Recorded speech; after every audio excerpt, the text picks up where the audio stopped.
tama na nga itong buhay na ito, iiwan ko na ito, hindi tama at hindi tunay na masaya. Si Mateo tumindig sa kinauupuan at sumunod kay Jesus. Sana po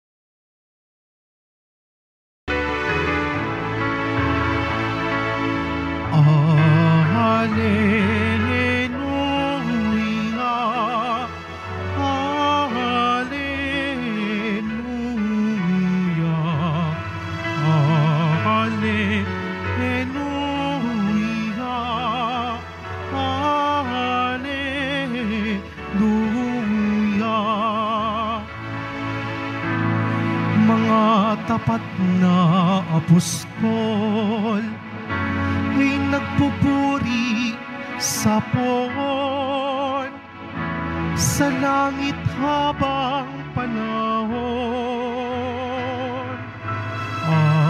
Hallelujah, hallelujah, hallelujah.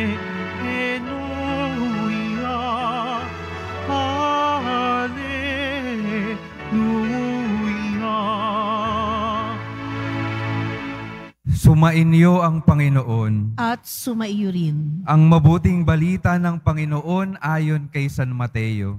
Papuri sa iyo, Panginoon. Noong panahong iyon, umalis si Jesus at sa kanyang paglakad, nakita niya ang isang taong ang pangalay Mateo. Nakaupo ito sa paningilan ng buwis. Sinabi ni Jesus sa kanya, "Sumunod ka sa akin." Tumindig si Mateo at sumunod sa kanya. Nang si Jesus at ang kanyang mga alagad ay nasa bahay ni Mateo, dumating ang maraming publikano at mga makasalanan, at sila'y magkakasalong kumain. Nang makita ito ng mga Pariseo, tinanong nila ang kanyang mga alagad, "Bakit sumasalo sa mga publikano at sa mga makasalanan ang inyong guro?" Narinig ito ni Jesus at siya ang sumagot, "Ang mga may sakit ang nangangailangan ng manggagamot, hindi ang mga walang sakit. Humayo kayo at unawain ninyo ang kahulugan nito. Habag ang ibig ko at hindi hain, sapagkat naparito ako upang tawagin ang mga makasalanan, hindi ang mga banal."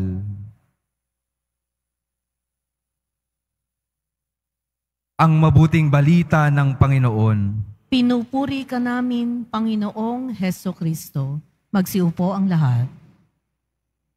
Magandang umaga po mga minamahal na kapatid na naririto at kasama natin online, mga deboto ng Poong Jesus Nazareno.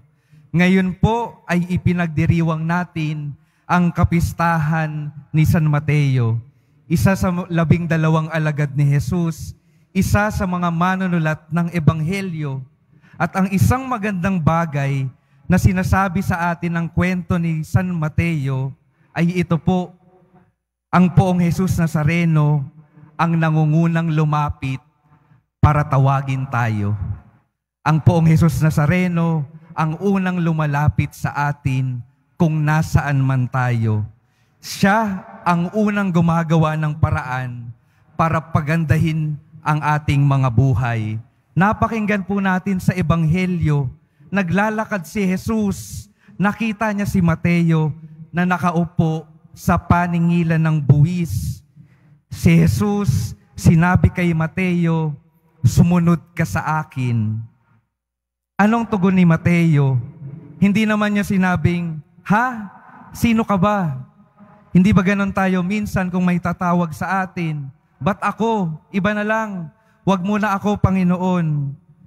Pero si Mateo, kay Jesus, hindi po ganoon yung naging tugon niya. Marahil, naririnig na ni Mateo kung sino ba si Jesus. Marahil nung nasa harapan na ni Mateo si Jesus, naramdaman niya talaga yung kakaibang presensya at kapangyarihan ni Jesus. Kaya si Mateo, tumindig sa kinauupuan at sumunod kay Jesus. Sana po mga kapatid, maging katulad tayo ni Mateo, kayang tumindig mula sa kinauupuan para sumunod kay Jesus. Saan po ba nakaupo si San Mateo bago dumating si Jesus? Si Mateo po, alam nating maniningil ng buwis. Siya ay nakaupo sa singilan ng buwis. At alam po natin na sa buhay ni San Mateo, siya ay nanlalamang sa kanyang kapwa, naniningil siya ng sobra-sobra. Nakaupo si San Mateo sa buhay na nanlalamang sa kapwa. Nakaupo si San Mateo sa buhay kasalanan, sa buhay na malayo sa tama, sa buhay na hindi masaya at hindi nakapagbibigay ng kahulugan. Kaya nung nakita niya si Jesus, nung narinig niya yung tawag ni Jesus, siguro sinabi niya, tama na nga itong buhay na ito, iiwan ko na ito, hindi tama at hindi tunay na masaya. Mga kapatid, ang isang imbitasyon po sa atin sa araw na ito, tingnan po natin yung mga kinauupuan natin sa ating mga buhay na ito. Nakaupo rin po ba tayo sa buhay kasalanan?